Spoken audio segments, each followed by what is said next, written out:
নৰূপত দৰ্শনাৰ্থীৰ বাবে মুকলি হ'ল মাধৱদেৱ কলাক্ষেত্ৰ নতুনকৈ এই কলাক্ষেত্ৰ মুকলি হৈছে আৰু নতুনকৈ মুকলি কৰি দিয়া পাণ্ডুলিপি ভৱন আৰু সংগ্ৰহালয়ে দৰ্শনাৰ্থীৰ দৃষ্টি আকৰ্ষণ কৰিবলৈ সক্ষম হৈছে উল্লেখ্য যে তদানীন্তন মুখ্যমন্ত্ৰী তৰুণ গগৈয়ে 2007 চনতেই এই কলাক্ষেত্ৰৰ আধাৰশিলা স্থাপন কৰিছিল আৰু এই মাধৱদেৱ কলাক্ষেত্ৰত বিগত বৰ্ষৰ 10 মে তাৰিখে মুখ্যমন্ত্ৰী ডক্টৰ হিমন্ত বিশ্ব শৰ্মাই মুকলি কৰে নৰূপত সজাই তোলা কলাক্ষেত্ৰত এতিয়াৰে পৰা প্ৰৱেশ পত্ৰ লৈহে দৰ্শনাৰ্থী সোমাব পাৰিব প্ৰৱেশ কৰিবলৈ হলে ছাত্ৰ ছাত্ৰীয়ে 10 টকা আৰু প্ৰাপ্তবয়স্কসকলে 25 টকা মাচুল দি টিকট ক্ৰয় কৰিব লাগিব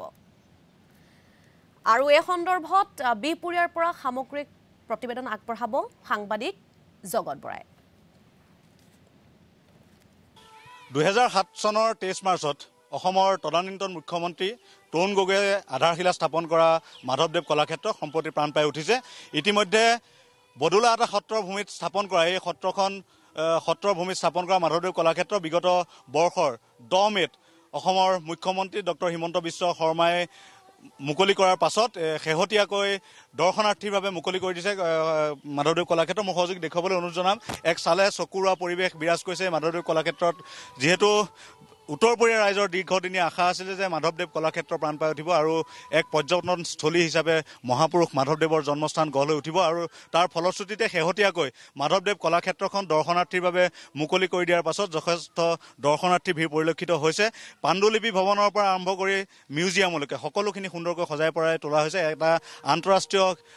পৰ্যায়ৰ অডিটৰিয়াম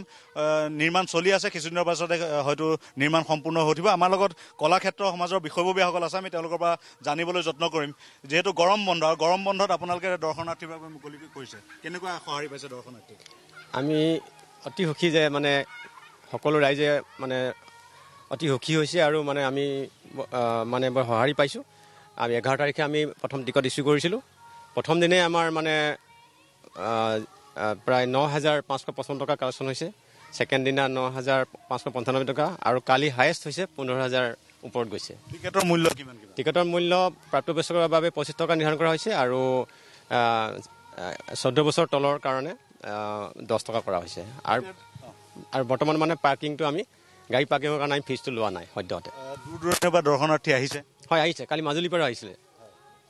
কি চাবলৈ সুবিধা পাইছে ইয়াতে বৰ্তমান পাণ্ডুলিপি ভৱনটো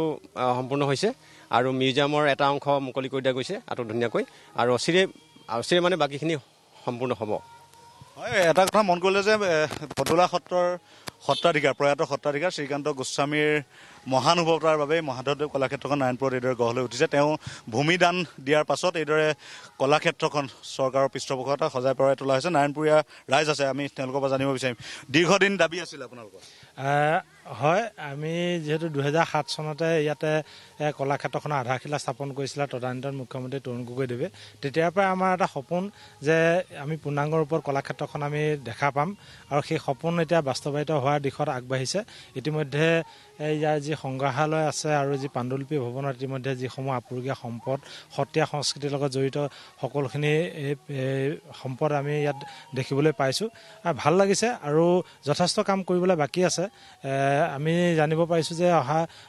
ছেপ্টেম্বৰ মাহমানৰ ভিতৰত ইয়াৰ সম্পূৰ্ণ কৰি তুলিব গতিকে আমাৰ এই উজনি এই উত্তৰ পাৰৰ যি আমাৰ গৌৰৱ আমাৰ গুৰুজনাৰ জন্মস্থান নাৰায়ণপুৰত এনেধৰণে এখন কলাক্ষেত্ৰ হোৱাটো অতিকে আনন্দৰ বিষয় আৰু ইয়াৰ পূৰ্ণাংগ ৰূপত হ'বলৈ বাকী আছে যদি এতিয়া যিহেতু দৰ্শনাৰ্থীৰ বাবে আগতে যিহেতু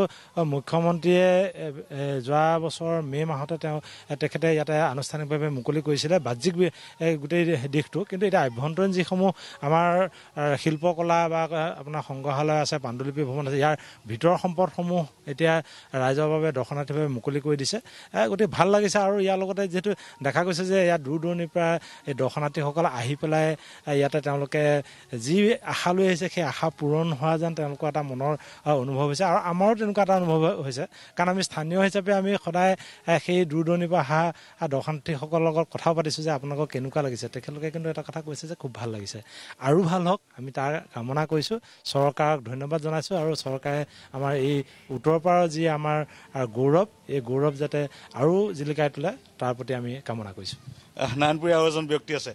কেনেকুৱা লাগিছে গৰম বন্ধতেটো হৈ গ'ল হয় জগত বৰা নৰূপত সজাই তোলা এয়া মাধৱদেৱ কলাক্ষেত্ৰৰ পৰা আপুনি সামগ্ৰিক পৰিৱেশ দেখুৱাৰ বাবে আপোনাক ধন্যবাদ জ্ঞাপন কৰিছোঁ